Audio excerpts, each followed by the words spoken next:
graduate assistant at the Speaking Center, what we call the Communication Lab, or comm centers, or whatever name you call it. My paper is about feedback, performance, and sustainability. Before I go ahead and tell you about this, I want to tell you a story. 2 years ago, I was asked to facilitate a workshop for a group of adult students.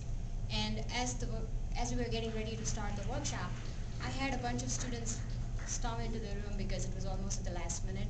You see a lot of students getting into the room. My director decided to pitch in and help me out in helping them sign the roster and then distribute the packet. Coming from a different culture, I was like, how could I have my director help me out? I'm supposed to be doing that. That's my responsibility. So I jump in there and I start helping her out while she's helping me out. And then we start helping each other out. And then she said, hey, Ma, I think you should go start the workshop because I'm here to help you. And I kind of looked at her and then said, yeah, thank you. And then I just continued to do that. And then after a while, then I decided to go ahead and start the workshop. And I finished the workshop, me and my partner.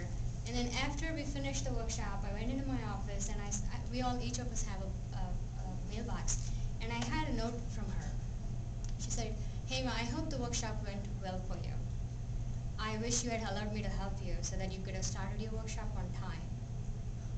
And then that's about it. Good job. And she's always good at notes. And I read that, well, I was actually nervous about it at the beginning, but then having a note in your mailbox suggests you must have done something wrong. So reading that note hit me hard. Hit me hard from the sense that I realized I had to reorient how I look at everything from a different perspective. I have a different values and belief systems in how I look at superior-subordinate relationships, how I look at feedback. But her feedback at that moment made that message more meaningful, relevant, and important and significant to the whole situation. So when I look back at it now, 2 years after that incident, I was asked to write a paper for my graduate class. And I realized how about looking at the role and process of feedback. Because I realized in those last 2 years, I have shifted the way I look at everything. I've become more open to new things in life. And I ask feedback and I give feedback. And I realized it has helped me grow as a person. And I thought to myself, how does it impact an organization such as our center? Feedback being such a significant phenomenon. So I decided to focus on my paper in terms of what is the role and process of feedback in an organization such as ours, and how does this help our centers sustain or promote performance and sustain in the long run as a learning organization. And that was my project for this semester. I'm sure all of you would agree you don't want to be part of an organization where you don't know how you're performing. You want to know every minute of it. So having said that, I would like to tell you what am I going to talk about today. So my research had two basic questions. How does feedback promote performance and sustainability of the center over time? And how is feedback represented symbolically in corporate discourse? And this was my two research questions I had. So to do this, I first did a literature review of what the literature talks about the notion of feedback itself. And then I decided about what is the definition that I want to choose in terms of feedback. And how would I situate this using a communication theory, such that it applies to what we are studying in the classroom. And I also decided what are some methodologies that I want to apply, and then discuss at the end what are the implications of this study. So my research literature was very interesting. My review of the literature led me to a lot of other articles and journals from different disciplines such as psychology, general and applied psychology, organizational behavior and management literatures, and journals from speech communication and human communication research articles and journals. Now there are three things that stood out the most in these researches. Increasingly, organizations are studying feedback as the most important phenomena in explaining and studying the behavior of individuals in the organization. In the last 20 years, this phenomena has been studied as the most dynamic topic in the management section, especially within the field of organizational behavior.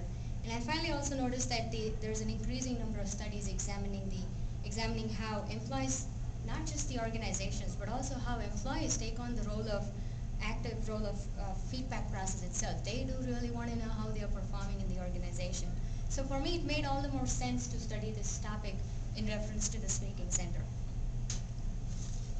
In terms of methodology, I looked into how consultants at the center relate to one another, invite clients into the consultation rooms. How does a consultation happen? What kind of feedback forms do we complete when we engage in a consultation? We also looked at how does the midterm review works, what kind of questions do they answer, how does that play into the role of theory itself. To decide on the feedback, definition of feedback, I decided to go with what Kluger and Denisi talked about. Feedback as the actions taken by an external agent to provide information regarding some aspects of one's task performance. And we all perform tasks in whatever capacities that we handle at the Speaking Center. And from a communication perspective, another scholar defined it as feedback as a response listeners give to others about their behavior. So it made more sense to talk about feedback in particular. So I decided to use this framework of structuration theory as a way to situate feedback and study and explore how feedback plays a significant role in promoting performance and sustaining the center as a whole. Let me give you a brief about what this theory is all about. So I'll make it very brief so it's an intense theory. Structuration theory was developed by a British sociologist called Anthony Giddens, and he developed this as an action theory. The theory emphasizes the role of processes in the organization. It allows communication scholars to study both the social structure on the one hand and human behavior on the other side, and within the common framework that it provides, and tells you how you can understand and explain human behavior at the center. And it also provides framework to understand how different levels of analysis, such as the groups, individuals, or the organization itself, relate to one another. So keeping this framework, I decided the theory gives a lot of concepts, but I decided to choose only two specific concepts. The first one being a system of human practices. I understand this might be kind of a little intense in terms of theory part, but I'll try to relate this in terms of how systems of human practices fits into a center. When we talk about the theory itself, when you talk about system of human practices, it refers to, patterns of activity that are meaningful to those engaged in them, organized in relation to one another, and prescribing a sequence of actions. Now look at it from a Speaking Center perspective. We all have a pattern of activities. We engage in certain set of activities to facilitate the services. And these services are organized in relation to one another. When you're facilitating a consultation, there are a sequence of things that you do, or there are a sequence of actions that you engage in to perform that consultation. You facilitate a consultation, you give a feedback, and you receive a feedback from the client. And I'm telling this basically from the perspective of how it is done at UNC Greensboro. And this entails how a consultation occurs in a given situation. The theory also says that in the process, every action, every episode of interaction has two aspects to it. It produces the practices of which it is part of, and it reproduces the systems and the structures, usually in a very small way, as changed or stable. Let me explain this to you a little bit. Now, when you do a consultation, you draw the resources and rules that are part of the organization. For us, for example, we have a rule that you cannot start a consultation 5 minutes past the scheduled time. So that's the rule. So structure entails both your rules and resources. So resources, I'm talking about the place that you use. It could be the forms that you fill in, the knowledge and skills that you bring in terms of facilitation skills. These are the ones that you use to facilitate your consultation. So when you get into your room with your client, you're required to engage the client in the first few minutes to build a relationship in terms of knowing what is this client looking for, how can you help them. And then the next 25 minutes, you engage the client in the conversation. You allow them to practice or give them assistance on organization. And once you do that, you give them a feedback verbally as to what is it that you noticed are some of the strengths of this person and what are some of the things that he or she can improve on. And once you do that, you also simultaneously complete a consultation form. And once you do that, you give that feedback to the client, you make a copy, and give the client the last 5 minutes to give in their feedback as to how was the consultation, how did the consultation go for them. So one of the things the form asks is, did your consultant tell you what you can expect in the first 30 minutes of your time? So it keeps them accountable for what they do and what they don't do. And once you finish that, you hand in a copy of that form, and you also send a copy of the form to your client. Okay.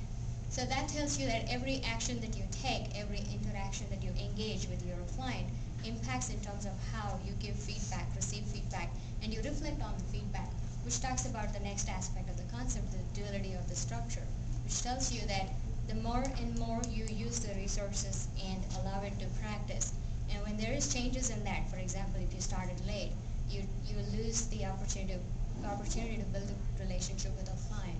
And how would you go back and change that? Because a client will tell you that I was not briefed about what I can expect. So that puts it back on the role of the director to give a copy to the consultant telling them this was not followed. And thereby it makes the person, it takes the consultant accountable for what he or she has not practiced during a consultation session. And that's how you keep yourself accountable. So the feedback system allows you to be symbolically representative of how you practice feedback as a community of practice itself.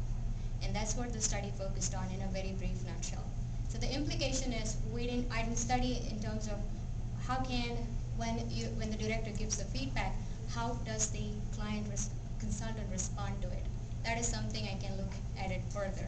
And the other thing is, my argument was that to be successful, a tutoring center needs to have a robust feedback mechanism, without which it would be hard to keep track of how well we're doing as a service provider.